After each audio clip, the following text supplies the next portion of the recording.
अपनी को गोस्वामी तुलसीदास जी की जयंती सारे भारतवर्ष में बहुत श्रद्धा भाव और धूमधाम से मनाई जा रही है।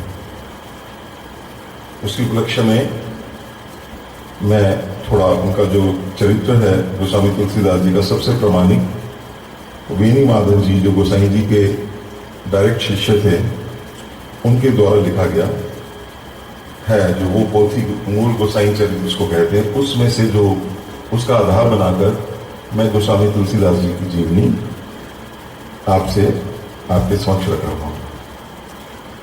गोस्वामी तुलसीदास जी श्री रामचरितमानस के प्रणेता हैं, महाकवि हैं, उनकी अमर रचना है और हम भक्तों का ये दृढ़ मत है कि वो भगवान वाल्मीकि के ही अवतार थे। त्रेता युग में वाल्मीकि जी ने श्री रामायण का सृजन किया, जिस समय भगवान श्री राम इस धरा पर विराजमान थे, हैं तो आज भी विराजमान हैं। और जब उनके शिष्य लव और कुश जो भगवान श्री राम चंद्र और जगदन्नी सीता के दो पुत्र थे, जब वो वहां पर कथा उन्होंने राज्यसभा में भगवान श्री राजा के सामने जब सुनाई, हम कथा सुनाते हैं, हम कथा सुनाते हैं, भारत की एक सन्नारी की हम कथा सुनाते हैं। वो कथा जो लव कुश ने सुनाई, श्री रामायण की जो वाल्मीकि रामायण जी की कथा है, वो सीता चरितम महत है। उसमें सीता जी का जैसे चरित्र का जीवंत जो चरित्र उन्होंने किया, और जब वो सीता जी के वनवास का वर्णन करने लगे तो वहां सारे अयोध्यावासी जो थे वो रो रो कर बिलखने लगे, तड़फने लगे कि हमारी जगदन्नी मां के साथ ये अग्नि परीक्षा उनकी जो हुई, पहले अग्नि परीक्षा जो हुई, ये सुनकर वो विचलित हो गए। तो उस समय वाल्मीकि जी भी वहां उपस्थित थे, तो उन्होंने कहा आप चिंता मत करें, मैं दोबारा जन्म लूंगा। और ये प्रसंग जो है उनका सीता वनवास का, उसमें मैं नहीं लूंगा। तो इस प्रकार से वाल्मीकि जी जो त्रेता युग में जिन्होंने रामायण की महाकवि हुए, वही इस कलयुग में आज से कोई 450 साल लगभग पहले विक्रमी संवत 1554 में गोस्वामी तुलसीदास जी के रूप में प्रकट हुए। और भविष्य पुराण में भी यह वर्णन है, वाल्मीकि तुलसीदासा कलो देवी भविष्यति रामचंद्र कथाम मेताम भाषाबद्धम करिष्यति। तो ये पुराण से भी उसका प्रमाण हमें मिल जाता है, ऐसा मैं कहा। तो आइए श्री गोस्वामी तुलसीदास जी का जो पावन चरित्र है, कैसे उनका एक देखने में एक वो जीवन महापुरुष थे, लेकिन वो जैसे हम लोग जिन परेशानियों में, संसार के जिन कष्टों में हम गुजरते हैं, उसमें कैसे गुजर कर सारे संसारिक विषयों का आकर्षण तोड़कर वो कैसे भगवान श्री राम में मिल गए, भगवान श्री राम के दरबार में कैसे पहुंच गए, वो उनकी बड़ी प्रेरणादायक जीवनी है। आज हम उस जीवनी का ही विवेचन करेंगे। और उनकी जीवनी का सबसे प्रामाणिक ग्रंथ जो है, वो जैसे मैंने आपसे निवेदन किया, वो वेणी माधव जी जो गोसाई जी के प्रमुख शिष्य थे, उनके द्वारा ही किया गया है। वो मूल गोसाई चरित्र से ही मैं आपको थोड़ा उनका आपका परिचय करा देता हूं। तो मूल गोसाई चरित्र जो है वो कविता में लिखा हुआ है। मैं उसका पहला सोरठा आपको पढ़ के सुना देता हूं मेरे को, और वो थोड़ा लंबा है, लगभग 50 पृष्ठों में है, ये मेरे पास पड़ा है, लेकिन मैं उसमें से थोड़ा सा सुनाकर आपको फिर इसका हिंदी में भाषा में आपको इसका आपको अर्थ बताऊंगा। संतन कहो बुझाय मूल चरित पुनि भाखिए अति संक्षेप सुहाय, कहो सुनिए नित पाठ हित चरित गोसाई उदार। अब वो अपना गुरु का चरित्र बता रहे हैं कि उनका चरित्र उदार है। वरनि सके ना सरस फनी ओमति मंद गवार किनी वरणौ तुलसी सुजस। तो वेणी माधव जी कह रहे हैं कि उनका चरित्र वर्णन करने में मैं अपने को मति मंद हूं, कैसे मैं उनका चरित्र वर्णन करूं, ऐसा उन्होंने कहा। तो ये इनकी जो वेणी माधव दास जी थी, इनकी पहली भेंट श्री गोसाई जी से संवत 1609 और 1616 के बीच हुई थी। ये उन्होंने प्रामाणिक उसमें बताया भी हुआ है। तो इतने आप ये समझिए कोई 10 साल वो उनके साथ रहे। तो जो ये लोग कहते हैं कि उनकी जीवनी प्रामाणिक नहीं है, वो भूल कर देते हैं। बाकी जब अच्छे से ऐसा लेखक भी अपनी स्मृति और धारणा पर थोड़ा विश्वास करके कभी कुछ शब्दों छूट जाते हैं, भूल हो जाती हैं, पर उन्होंने तिथियों को देने में बड़ी सावधानी बरती है। इसलिए उनका जो वर्णन है उसको अविश्वास नहीं करना चाहिए, वो सत्य पर आधारित है। और ये वेणी माधव दास जी ने जो जीवनी लिखी है, आइए हम शुरू करते हैं। उस जीवनी में सबसे पहले उन्होंने जो है ये बताया कि जगत में आदि कवि हुए वाल्मीकि, और उनका आदि काव्य हुआ श्रीमद् रामायण। वो संस्कृत भाषा में था, तो उन भगवत कृपा से वही, जैसे भी मैंने प्रसंग भी लिया, तुलसीदास जी का प्रकट हुआ। उस समय का थोड़ा आपको दृश्य बता देते हैं। उस समय का जो स्थिति थी भारत की, इतनी अच्छी नहीं थी, बड़ी विषम थी स्थिति। विधर्मियों का बोलबाला था और हमारे वेद पुराण शास्त्र सब ग्रंथ जल रहे थे। एक भी हिंदू अवशेष ना रहे, इसके लिए गुप्त और प्रकट रूप से चेष्टा हो रही थी। उसी समय श्री रामानंद संप्रदाय में इस महाकवि का प्रादुर्भाव हुआ। उनका जन्म अभुक्तमुल नक्षत्र में हुआ, ऐसा वर्णन आया है। तो उनका वो जो वहां पे ये यमुना तट पर चित्रकूट के पास ही राजापुर नामक ग्राम है, वहां पर पराशर गोत्र में इनका जन्म हुआ। 1554 विषय, ये विक्रम संवत को कालिंदी को तो यमुना के तीर, श्रावण शुक्ल सप्तमयाए तुलसी धरे शरीर। आज जैसे आज श्रावण शुक्ल सप्तमी है, इस दिन इन्होंने शरीर धारण किया। तो ये ऐसे थे, जब प्रकट हुए तो हष्टपुष्ट बालक थे तुलसीदास जी, 5 वर्ष के बालक थे, और जन्मते रोहिणी है। और सबसे पहले इनका जब जन्मता जो बच्चा बोलता नहीं है, इनके मुख से शब्द का निकला राम। जो राम जब शब्द निकला तो श्री राम जी ने आकाशवाणी करके इस अद्भुत बालक का नाम रखा राम बोला, कि राम बोला। तो राम का, और उसमें विनय पत्रिका में इन्होंने कहा राम को गुलाम नाम राम बोला राख्यो राम। तो इस प्रकार इनका जन्म हुआ। वो जन्म की कथा तो हमारे सब श्री रामचरितमानस जितने ग्रंथों में है, आप उसमें वहां अध्ययन कर लीजिए।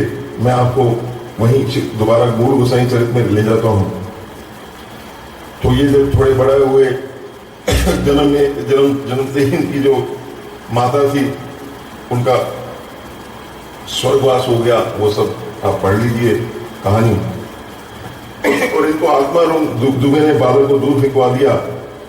उस समय तुलसीदास जी ने लिखा भी है कविता में, जायो को कुल मंगन बधावनो बजाय सुनी, भयो परिताप पाप जननी जनक हो। और इस प्रकार एक इन्होंने वहां पे जो इनकी वहां दाई थी माँ हुलसी, वो उन्होंने इनका पूरा पालन पोषण किया। राम ही प्रिय, तुलसीदास ने बोला भी है मानस में, राम ही बालकांड के शुरू में, राम ही प्रिय पावन तुलसी सी, तुलसीदास हित हिय तुलसी। तो ये भी जो इनकी जो दासी थी, ये भी बहुत देर तक नहीं रह पाई। इसका भी साकेत वासनी हो गई। फिर ये भगवान माँ पार्वती इनका बच्चे की तरह इनका पालन किया। भगवान शिव की उनकी दृष्टि थी इनके ऊपर। इसीलिए उन्होंने बोला है, मेरे गुरु मातु पितु शंकर भवानी है, गुरु पितु मातु महेश भवानी, और प्रणव दीन बंधु। मेरे गुरु माता पिता सब कुछ मेरे महेश और भवानी। 5 वर्ष के जब ये हो गए तो ये वहां वो हरिपुर जो गांव था उसके बाहर वृक्षों के नीचे बैठे हुए अपना जीवन व्यतीत कर रहे थे। तो वहां से स्वामी रामानंद के महान शिष्य नरहरि दास जी वहां से गुजरे। उन्होंने देखा है बालक का तेज तब तेज देखा हो, तो उन्होंने देखा कि ये बालक तो जो है इसको तो ये तो भगवान की कोई विभूति है, इसको वो साथ ले गए और इनको उन्होंने राम मंत्र की दीक्षा दी। इनके सब वैष्णव संस्कार सब कंप्लीट पूरे किए गए। फिर ये हनुमान लीला जो है अयोध्या में, वहां ये 10 महीने रहे। वहां से ये शूकर खेत पहुंचे, क्षेत्र का नाम है। वहां पर इनके जो गुरु थे नरहरि दास, जिनकी इन्होंने वंदो गुरुपद गंज कृपा सिंधु नर रूखड़ी, इन्होंने उसमें बालकांड में इन्होंने उनकी स्तुति भी की। तो वहां पर तुलसीदास जी ने इनको राम कथा सुनाई और इन्होंने श्री रामचरितमानस में कहा भी है, मैं पुनि निज गुरु सन सुनी कथा जो सूकर खेत। और कुछ दिनों के बाद ये काशी में आ गए। काशी में अपने गुरु से अब ये राम दीक्षा प्राप्त कर चुके थे। वहां शेष सनातन जी महान विद्वान थे, उन्होंने तुलसीदास जी को नरहरि जी से मांग लिया और 15 वर्ष तक इनको पूरे वेद वेदांगों का संपूर्ण अध्ययन करवाया। उस समय कम से कम 12 वर्ष का अध्ययन कराया जाता था, पूरे सिद्ध कराया जाता था। 12 वर्ष में कहते सिद्धि होती है। तुलसीदास जी ने सारे ग्रंथ जो थे वेद वेदांग उपनिषद जितने भी ग्रंथ हैं सबका इन्होंने 15 वर्ष तक अध्ययन किया। लेकिन उससे क्या हुआ कि एक वो अध्ययन करने से क्या है, बुद्धि जो होती है ना, वो जो नरहरि जी ने पौधा जो बोया था वो थोड़ा सा कुमलाने लगा, संसार की तरफ इनका मन चला गया, भजन शिथिल हो गया। तो इनको अपनी जन्मभूमि याद आ गई और ये अपने विद्या गुरु, वो तो इनके दीक्षा गुरु हैं, विद्या गुरु से अनुमति पाकर ये अपने गांव जो राजापुर आए। तो राजापुर जब अपने घर पहुंचे तो वहां तो वो सारा खंडर मार पत्र रह गया था। वो था ही पहले छोटा सा घर, क्योंकि वहां पर उनको शापित थे इनके जो पिता आत्माराम दुबे थे। वहां तुलसीदास जी ने अपने पिताजी का, कोई उनके वंश का नहीं बचा था, विधि पूर्वक उनका पिंडदान किया, श्राद्ध किया। और उसके बाद तुलसीदास जी को गांव वाले जो लोग थे उन्होंने कहा ये तो काशी से पढ़ के बड़े विद्वान हैं, उनको एक वहां पे मकान बना दिया। उस मकान में बैठकर तुलसीदास जी श्री राम कथा करने लगे। वरणो रघुवर विमल यश जो दायक मिलता। तो अभी आप ध्यान कीजिए, तुलसीदास जी अभी मात्र 20-21 साल के होंगे, नवयुवक। तो कार्तिक की द्वितीया, ये बेनी माधव जी ने एक तिथि बड़ी प्रमाणिक लिखी हुई है। इससे ये लगता है कि उन्होंने बड़ी मेहनत करी है ये गोसाई चरित्र लिखने के लिए। तो तुलसीदास जी ने वहां पर जब वो देखा, उनका तब तेज देखा, तो वो नहाने वहां अपने परिवार के साथ यमुना स्नान आया था। तो उसने पूछा, इनकी जाति पाति पूछ ली। और वैशाख के महीने में वो ब्राह्मण दोबारा आया, उसने तुलसीदास जी से आग्रह किया कि आप मेरी कन्या से शादी कर लीजिए। तुलसीदास जी स्पष्ट किया कि भैया हम तो भजन करेंगे, हम ये शादी वगैरह नहीं करेंगे। तो लेकिन वो धरना देकर बैठ गया जो लड़की के पिताजी थे। तो और ये ब्राह्मण सीधे साधे। तो ज्येष्ठ शुक्ला, देखिए डेट दे रखी किस दिन की शादी, गुरुवार को आधी रात को, इनकी संवत 1583 में। आप इसमें 57 साल अगर कम कर लेंगे तो हमारा सन निकल आएगा, है ना। तो गालबन आप समझिए 1526 के करीब इनकी शादी हो गई। ज्येष्ठ शुक्ला, ये जून का महीना समझिए, उसमें शादी हुई। अब ये अपनी बहू को लेकर अपने ग्राम राजापुर आ गए। अब जो बहू थी वो छोटी थी, अभी बहुत छोटी बच्ची थी। उसने कहा मैंने अपने पीहर जाना है, अपने माता पिता के पास जाने की अनुमति नहीं दी। तो एक दिन वर्षा बीतने के बाद एक दिन वह भादों के भाई के साथ उसका भाई आया और अपने मायके चली गई। अब तुलसीदास जी जब घर आए तो देखा थी नहीं। अब उनका पत्नी से बहुत ज्यादा प्रेम था। ये बड़ी ये जो कथा है ये सब लोगों ने सुनी है, लेकिन इस कथा के पीछे जो रहस्य है, जो सिद्धांत है, वो आपको पता करना चाहिए। तो भाद्र का महीना था, नदी चढ़ी हुई थी यमुना जी, बड़ा पाठ है, हम तो देख कर आए हैं कितना पाठ, कितनी बड़ी वहां पे चुकी है, कितनी बड़ी दूर से भागे। तो ये रात को किसी प्रकार नदी पार करी, ससुराल में पहुंचे। तो इन्होंने रात को ही किवाड़ वहां का दरवाजा खड़काया, स्त्री ने पहचान लिया और कहा तुम प्रेम इतने अंधे हुए, एक रात भी इतनी अंधेरी रात थी उस दिन, अमावस्या की रात है और तुम तुम्हारे इतना, वो तो बड़ी उसकी कथा है कि कैसे वो पार की उन्होंने। खैर उनकी पत्नी ने, उनकी पहली गुरु जो थी, आध्यात्मिक गुरु कहते पत्नी थी, उसने कहा कि इस हाड़ मास के शरीर से जितना तुम्हें मोह, अगर इससे आधा भी भगवान से होता तो इस भयंकर संसार से तुम्हारी मुक्ति हो जाती। हाड़ मास को देह मम तापर जितनी प्रीति, तिसु आधि जो राम प्रति, अवसि मिटई भव भीति, सियावर राम जय जय राम, बोलो रे राजा राम। अब उनको एकदम, जब अंदर से एकदम अंदर से धक्का लगा तो एकदम उनके ज्ञान नेत्र खुल गए, क्योंकि वो पूरा पीछे की उनकी कमाई तो थी, साक्षात वाल्मीकि रूप हैं, ये लीला भगवान की चलती है। तो उन्होंने एकदम अपने गुरु के वचन आ गए। उनके गुरु ने बोला था, नरहरि कंचन कामनी, रहिए इनते दूर, जो चाहिए कल्याण निज, राम धरस भरपूर। अगर राम जी का भरपूर पूरा दर्शन चाहिए तो इनसे बचिए। कंचन और कामनी, कामनी कंचन, परमहंस रामकृष्ण भी ये कहते थे, कामनी कंचन। कामनी से जो ये जो एक लस्ट, इससे, और कंचन इससे, ये आप सब जानते हैं क्या, धन। जब उनकी पत्नी के भाई को मालूम हुआ तो वो पीछे दौड़ा कि ये क्या हो गया, जीजा जी तो भाग गए, चले गए, पर जीजा जी नहीं मुड़े। अब तो जीजा जी तो भगवान में उनका जीवन लग गया था। तो तुलसीदास जी वहां से प्रयागराज आए, वहां उन्होंने ग्रस्त वेश छोड़कर ये भगवा वस्त्र धारण किए, साधु वेश धारण किया। भगवान नहीं, साधु वेश, वो तो सन्यासी नहीं, जो अचरा वरा, जो रामनंदी संप्रदाय का। फिर ये सारे तीर्थों में घूमने चल पड़े।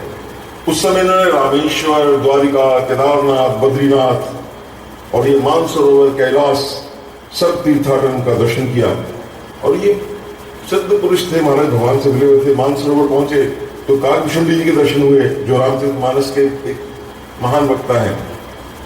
और कैलाश की प्रदक्षिणा करी, वहां को भोले बाबा के दर्शन। इस प्रकार ये सब दर्शन करते हुए ये काशी पहुंच गए। तो इसमें बड़ा समय लग गया। और काशी में ये प्रहलाद घाट पर आ गए, जहां पर श्री वाल्मीकि रामायण की कथा सुनने जाया करते थे।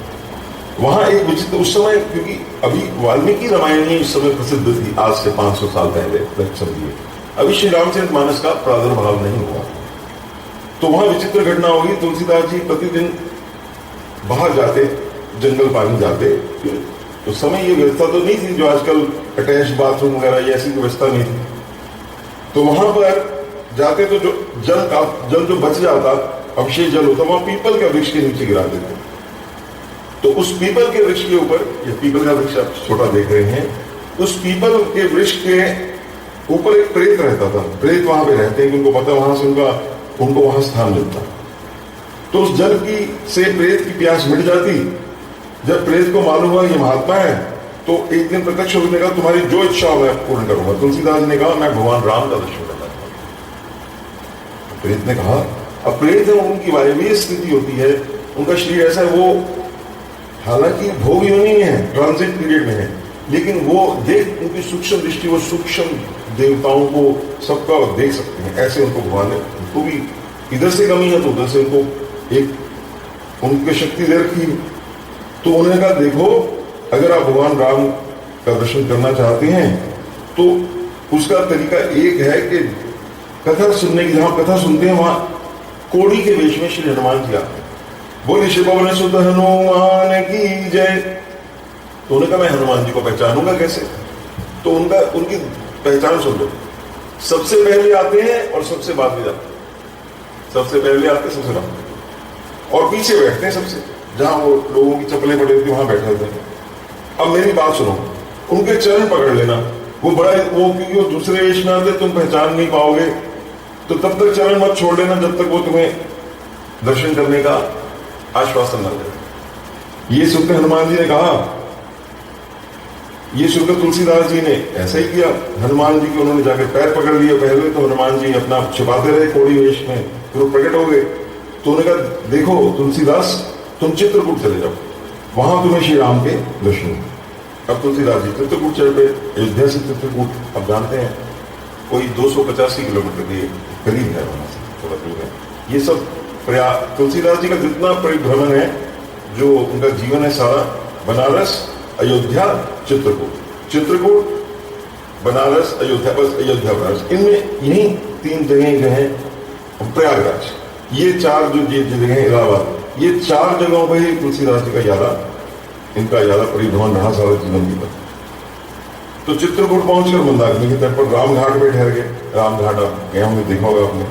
रोज मंदाकिनी में स्नान करते, मंदिर में भगवान के दर्शन करते, रामायण का पाठ करते, वाल्मीकि रामायण का, और निरंतर भगवान के नाम का जप करते। एक दिन प्रदक्षिण करने गए तो इन्हें अनूप रूप भगवान श्री राम के दर्शन हुए। उन्होंने देखा कि 2 बड़े सुंदर राजकुमार 2 घोड़ों पर हाथ में धनुष बाण लेकर शिकार खेलने जा रहे हैं। तुलसीदास जी मुग्ध हो गए, परंतु जान नहीं सके, क्योंकि भगवान को तब जानते कहीं जानो जय जय दे ही जनाई, जान तो तुम ही हो, इसलिए नहीं जनाते हो तो फिर तो वही बन जाएगा, राम ही हो जाएगा। तो आपके जीवन में अगर भगवान राम के भी दर्शन नहीं हुए तो आपकी वो भगवान की मर्जी है, क्योंकि उसके बाद फिर आपकी छुट्टी नहीं करते। जिनको सबक याद हुआ उसकी छुट्टी ना हो सके तो फिर तो आप राम में ही हो जाओगे। तो इधर हनुमान जी ने पीछे से प्रकट होकर सारा भेद बताया। ये पश्चाताप करने लगे। हनुमान जी, अरे तुमने मिस कर दिया, वो तो भगवान श्री राम लक्ष्मण जी राजकुमार के वेश में घोड़ों पर थे। तो हनुमान जी, कोई बात नहीं, मैं दोबारा उनको प्रार्थना करता हूं। प्रातःकाल फिर दर्शन हो गए। तब कहीं जाकर तुलसीदास जी तो रोने लगे, उनको संतोष हुआ। तो उस दिन बुधवार था, अब देखिए सारी डेट समझ ली। बुधवार था, मौनी मस्या थी, सोमवार का दिन था, संवत 1607। प्रातःकाल गोस्वामी तुलसीदास जी ने पूजा के लिए चंदन घिस रहे थे। तो वो भगवान राम लक्ष्मण आए और उन्होंने कहा, भैया मैं तिलक लगा दो। रामघाट पे बैठे हैं तुलसीदास जी। हनुमान जी ने सोचा अगर अपने तुलसीदास जी बचाने तो तब निकल जाएगा। तो तोते के वेश में वो वहां पर आ गए और उन्होंने चेतावनी का दुआ पड़ा। तोता बोल रहे, चित्रकूट के घाट पर भई संतन की भीड़, तुलसीदास चंदन घिसे तिलक देत रघुवीर। जब ये बोला रघुवीर, तुलसीदास जी के कपाल, अरे ठाकुर आगे क्या? ये सुनकर तुलसीदास जी अतृप्त नेत्रों से भगवान श्री राम की मनमोहनी छवि सदा का पालन करने लगे। देख किसी तो भूल गए, आंखों में आंसू गिर पड़े। अब चंदन कौन घिसे? तो भगवान ने कहा, बाबा मुझे चंदन दो। परंतु कहा, वो तो बेसुध पड़े। तो भगवान ने अपने हाथ से चंदन लिया, अपने भी लगाया और तुलसीदास जी के भी लगा दिया और अंतर्धान हो गए। तो भगवान का अंतर्धान आए गए। अब तुलसीदास जी तो ऐसे हो गए जैसे मछली, बिन पानी मछली। सारा दिन बीत गया, रो रहे हैं, वो कर रहे हैं। तो हनुमान जी ने जगाया और कहा, अरे तुम्हें राम जी के दर्शन हो गए, उनकी दशा सुधार दी थोड़ा। अब तुलसीदास जी की महाराज भगवान के रात को उनके स्टैंप हो गए थे। अब उनकी प्रतिष्ठा बढ़नी शुरू हो गई और फिर तुलसीदास जी कामतगिरी के पास चले गए। वहां वो संवत 1616 में रह रहे थे। तो उसी समय गोकुलनाथ जी की प्रेरणा से सूरदास जी आए, तुलसीदास जी को अपना सूर सागर दिखाया। और उस समय वो जो सूर सागर है उसमें भगवान श्री कृष्ण की बड़ी महिमा कही गई है। सूरदास जी को उन्होंने इस हृदय लगा लिया कि मेरे राम श्री कृष्ण रूप के हैं। और गोकुलनाथ जी जो थे उनको पत्र लिख दिया। 7 दिन सूरदास जी और तुलसीदास जी का सत्संग वहां पे। उसके बाद मेवाड़ के मीराबाई बहुत कष्ट में आई थी। तो उसने पूछा कि मैं क्या करूं? एक तरफ मेरे पति हैं, एक तरफ मेरे मेरे प्रियतम भगवान मेरे शाश्वत पति हैं, मैं क्या करूं? ये छोड़ के तो धर्म जाता है। तो तुलसीदास जी ने लिख दिया वहां, जाके प्रिय न राम वैदेही तदीयताहि कोटि वैरी सम यद्यपि परम स्नेही। फिर तुलसीदास ने कहा कि उसको आप छोड़ दीजिए। कैसे छोड़? तजयो पिता प्रहलाद विभीषण बंधु भरत महतारी बलि गुरु तजयो कंत ब्रज भरतनी भय मुद मंगलकारी नाते नेह नाम राम के मनियत। अरे निहित तो राम से मनियत। आपने इन्होंने देखो, उन्होंने उदाहरण दे रहे हैं कि प्रहलाद जी ने अपने पिता को छोड़ दिया, विभीषण ने अपने भाई रावण को छोड़ दिया, भरत ने अपनी मां कैकेयी को छोड़ दिया, लेकिन वो छोड़ना उनके लिए अनिष्टकारी नहीं हुआ, उनके लिए मंगलकारी हो गया। तो इस प्रकार से तुम छोड़ भी दोगे तो भगवान तुम्हारा मंगल करेंगे। भगवान के लिए, भगवान को जीवन में हमें सबसे वो प्रायोरिटी देनी चाहिए। पर अगर कोई भक्त आपका, उसको नहीं छोड़ना चाहिए। भक्त आपका कोई आपका सगा संबंधी है, उसको तो उसका वो अलग बात हो जाए, लेकिन जिनको राम और सीता जी प्रिय नहीं उनको छोड़ दे। फिर अंजन कहा आंख जेहि फूटे बहुत कहां कहां लो। तुलसीदास जी ने बड़ा सुंदर उदाहरण दिया, तुम्हारे महान विद्वान, कि उस अंजन का क्या। अंजन पहले आंख में ऐसे सुरमा लगाते थे, जैसे आजकल वो आपके आई ड्रॉप्स डालते हैं, उससे आंख तेज हो जाती है। कहते उस अंजन का क्या फायदा जिससे आंख तेज होने की बजाय आपकी दृष्टि ही चली जाए। उस अंजन का क्या फायदा। तो तुलसी सो सब भांति परमित पूज्य प्राण के प्यारो जासो होय स्नेह राम पद। ये तो हमारा मत तो ये है, अब आप मानना आपका है। तो ये सुनकर मीराबाई जो थी, वो आप जानते हैं जगत है, वो तो मीरा मगन भाई चली, वो तो फिर भगवान की तरफ चल पड़ी, वृंदावन में सब छोड़ छोड़ दिया है। तो गोस्वामी जी का कहने का तात्पर्य ये कि उस समय के जो महान संत सूरदास जी, मीराबाई और भी संत हैं, सबसे तुलसीदास जी का परस्पर विचार विनिमय सत्संग होता रहा। अब तुलसीदास जी काशी पहुंचे, वहां एक ब्राह्मण के घर रहे, वहां तुलसीदास जी के अंदर वो कवित्व शक्ति जागृत हुई, वही जो उनका पिछले जन्म का वाल्मीकि रूप में प्रकट हुआ। अब वो कविता लिखते, विद्वान लिखते थे, 15 साल तो शेष सनातन जी से पढ़े हुए थे, और अपनी भी उनकी कितनी प्रतिभा थी। ऊपर से नरहरि यानंद जी के शिष्य, वो लिखते संस्कृत में। होता क्या, रात अपना दिन में लिखते और रात को सब गायब। रोज होती घटना। आज लिखने सवेरे कागज साफ कागज ही मिलता जिसमें लिखते, क्या करें। तो गोस्वामी जी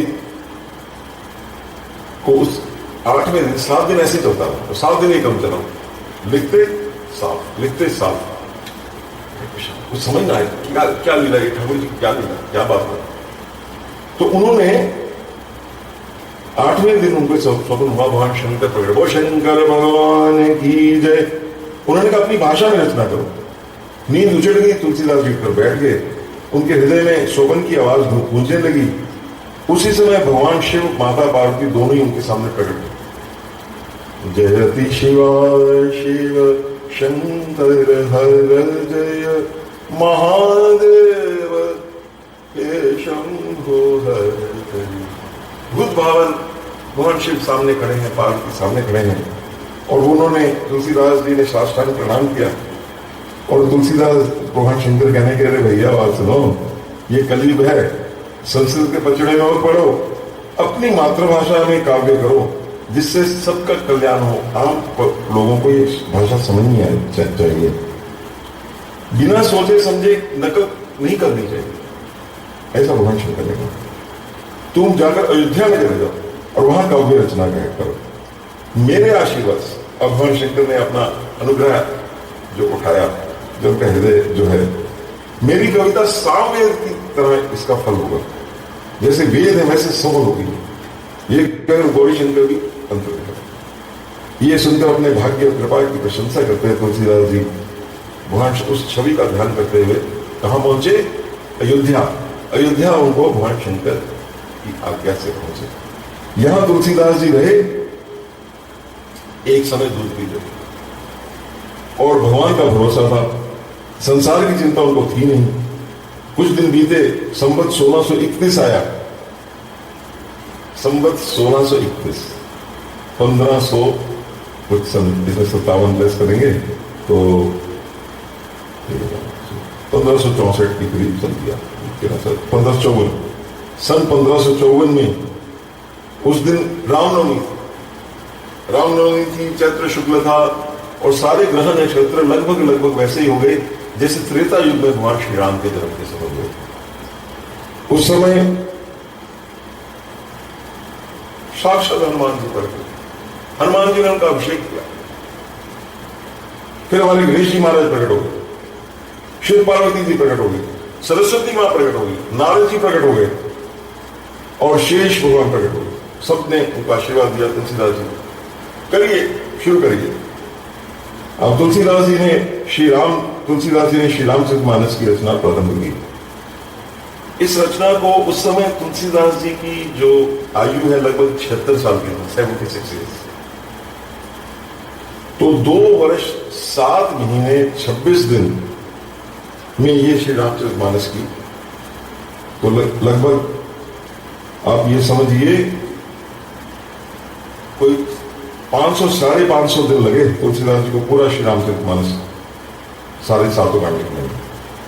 और मार्गशीर्ष शुक्ल पंचमी को राम विवाह जिस दिन होता है सारे अयोध्या में मनाए, उस दिन ये 7 कांड पूर्ण हो गए। ये कथा क्या है महाराज?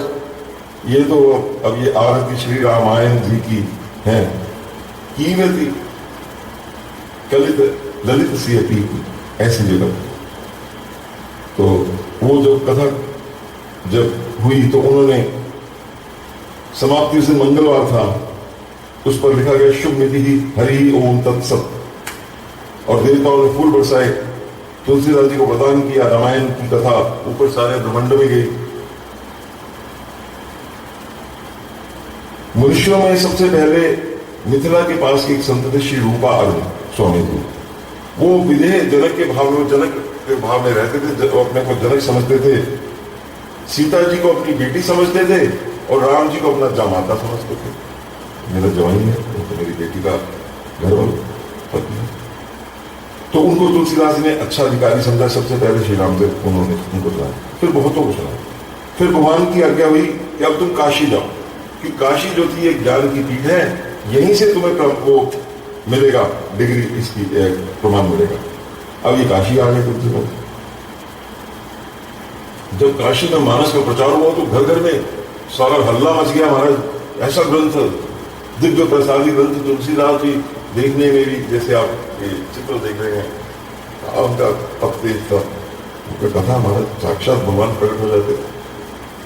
तो वो जो वहां के जो संस्कृत के विद्वान थे, पंडित थे, उनको ईर्ष्या होने लगी। उस समय ये होता था कि संस्कृत को उन्होंने, उनका एक छत्र मोनोपोली थी कि संस्कृत के अलावा और कोई ग्रंथ वो प्रामाणिक नहीं मानते थे। तो उन्होंने कहा अगर इस ग्रंथ का प्रचार प्रसार हो गया तो हमें कौन पूछेगा, हमारी तो वो इंपॉर्टेंस कम हो जाएगी, महत्व। तो उन्होंने क्या किया, चोर लगा दिया। तो 2 चोर भेजे गए, इनका ग्रंथ ही चुरा लो, ना रहेगा बांस ना बजेगी बांसुरी। तो वो चोर जब जाते हैं तो तुलसीदास जी की जो कुटिया थी वहां काशी में, उसके बाद देखा वो चोरों ने कि 2 वीर हाथ में धनुष बाण लेकर बड़े सुंदर श्याम गौरवर्ण के वो पहरा दे। अब सारी रात को कहीं इधर से जाए तभी पहरा, इधर से पहरा उधर से पहरा। तो उनके दर्शन मात्र से उनके बुद्धि शुद्ध हो गई। तुलसीदास जी के पास कहा, ये आपके सिक्योरिटी गार्ड कौन है, आपके पहरेदार कौन है? तो तुलसीदास जी रोने लगे, उनकी आंखों से आंसू बह गए। अरे तुम लोग बड़े भाग्यवान हो, तुमको भगवान के दर्शन, वो मेरे श्री राम लक्ष्मण मेरे आराध्य थे। उन चोरों ने अपना रोजगार छोड़ दिया और भजन में लग गए।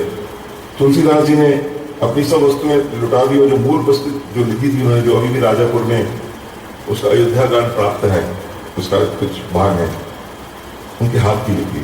वो उनके मित्र थे कोडरमल, जो बादशाह अकबर के बड़े भारी मंत्री थे, उनके पास भेजा।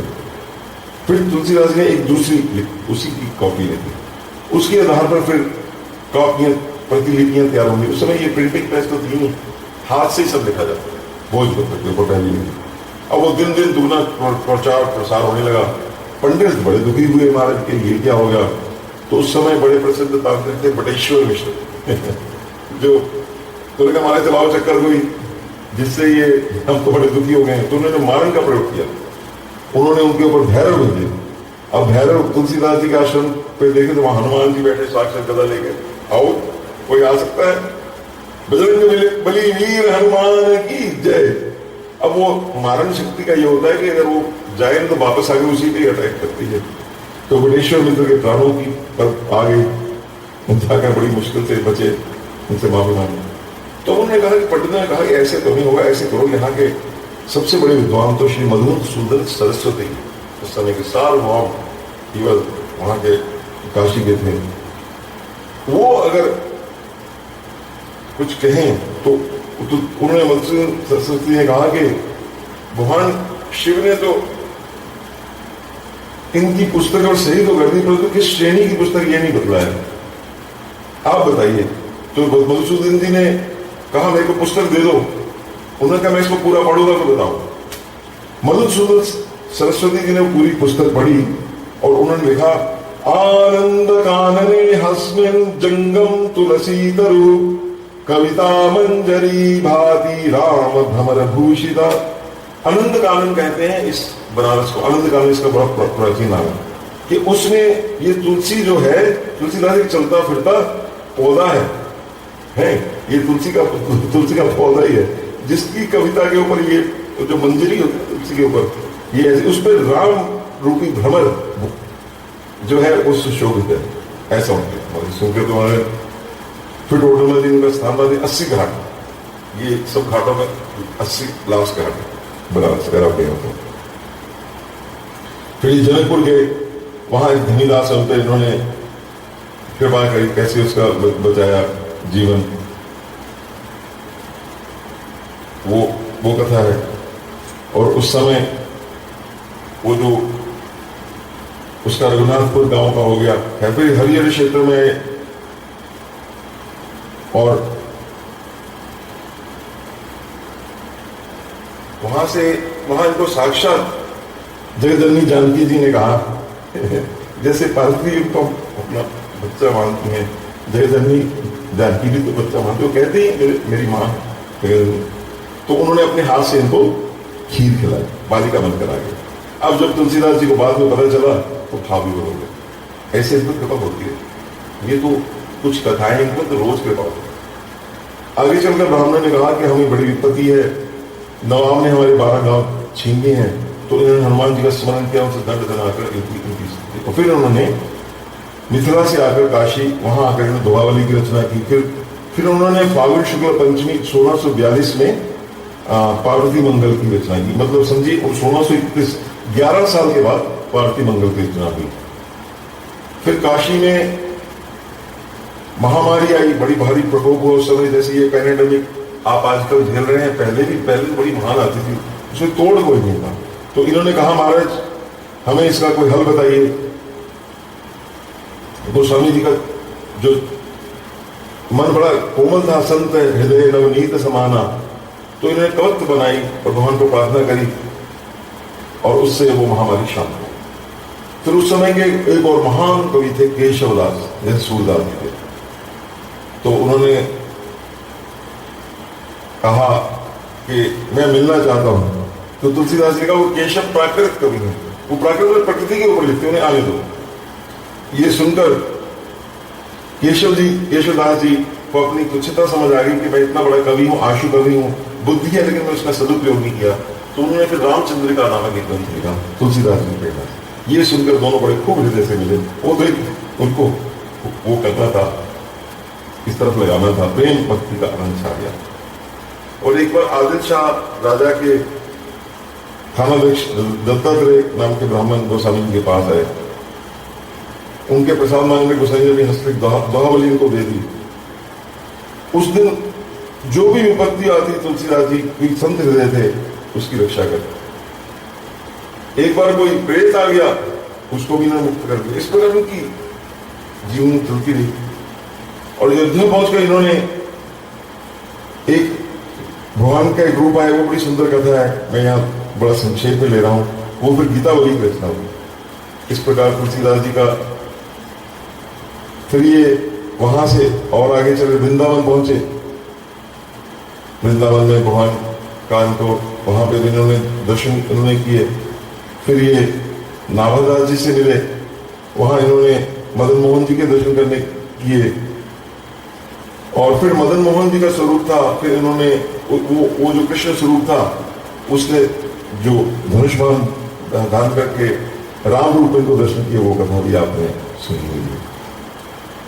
और फिर दक्षिण देश से कोई भगवान श्री राम की मूर्ति लेकर स्थापना करने के लिए अवध आ रहे थे, तो यमुना तट पर उन्होंने विश्राम किया, तो वहां उदय नामक ब्राह्मण मूर्ति लेकर मुग्ध हो गए।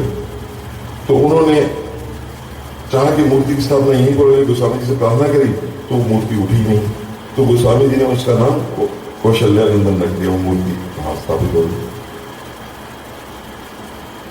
फिर ये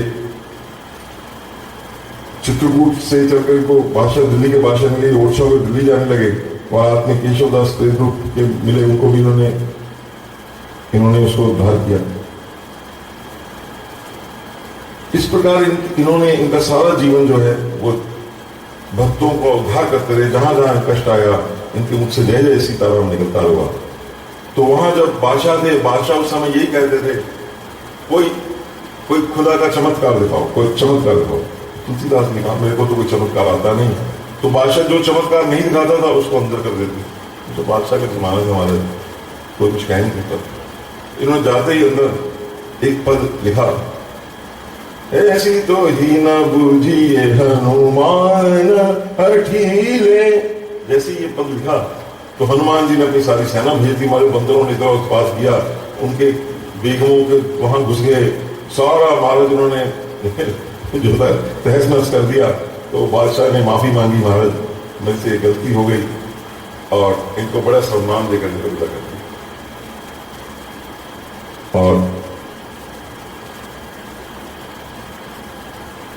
उस समय अयोध्या पहुंचे तो एक कोई वहां भक्त थे, वो भजन गाते थे, लेकिन भजन में कुछ ऐसा उल्ट पुल्ट कर देते थे। तो इन्होंने उसको मना कर दिया कि आप सुधार भाई, आप अपने बोलना ठीक कीजिए। तो उनका भजन, अब वो उनका उधर ध्यान चला गया, भजन उनका छूट गया। तो भगवान श्री राम ने कहा कि देखो, तुम उसके भजन में शुद्ध अशुद्ध का विचार मत करो, जैसा भजन करता है वैसे करो।